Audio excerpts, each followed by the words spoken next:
Assalamualaikum warahmatullahi wabarakatuh. We will present about the insurance company.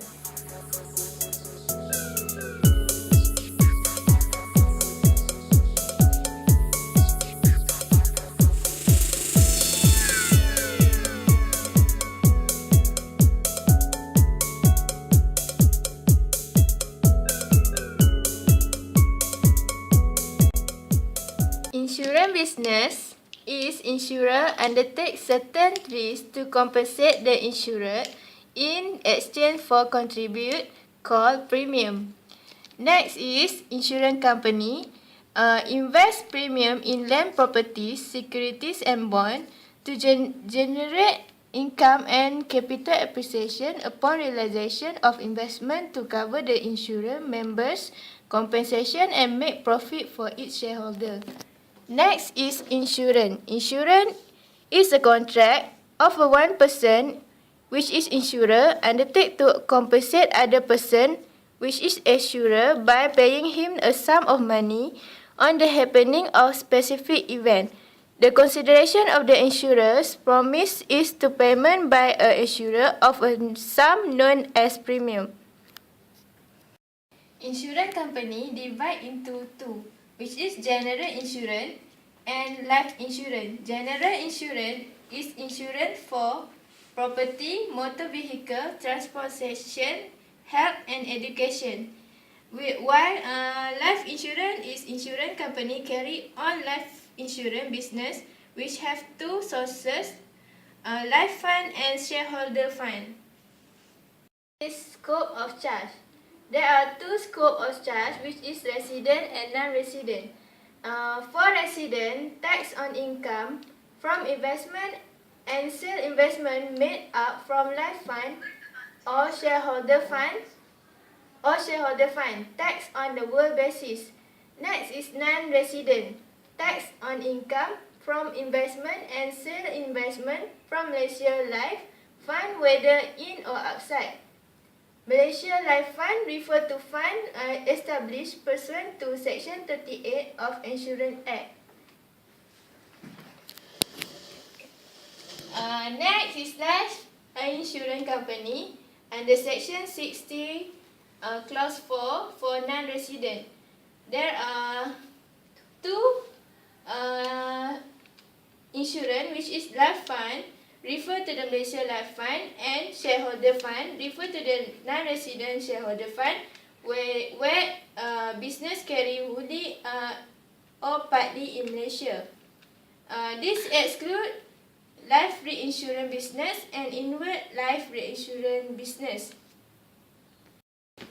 I will explain about life insurance business.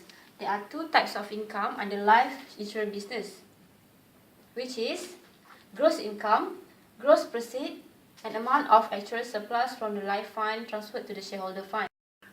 I will now go to gross premium life insurance policies. Okay, it relies heavily on actuaries computation. Premium is not treated as profit for insurer because insurer bound to pay the insured members upon death or maturity. As for actual surplus, it is for gross income of shareholder fund. And payment or claim on maturity of the life policy, there will be no deduction. Single tier dividend runs with dividend imputation system. Insurance company under single tier dividend will be exempted from tax, and all Malaysia dividend received in Malaysia will be exempted too. As for capital gains from realization investment, all gain from sale of investment will be taxable. Loss of fund can only be deducted from life fund, and current year loss and unabsorbed loss, non-life fund to be deducted against non-life fund.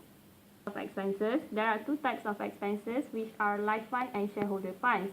For these both of funds, it is applicable for cost acquiring and realizing the investment and right, but only shareholders funds is applicable for amount from shareholders fund, while life fund is not applicable. For tax rate, Section 108.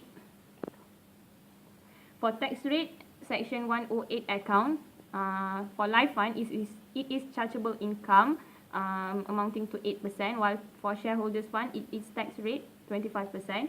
Resident general insurance, the calculation of chargeable income will be same, except gross premium recoveries expenses, Malaysia general policies. Other income derives from Malaysia such as interest and dividend. Proportion of insurance head office. Number 2, reinsurance premium. Number 2, reinsure premium. Non-resident insurer carry on general insurance, offshore insurance, and inward reinsurance.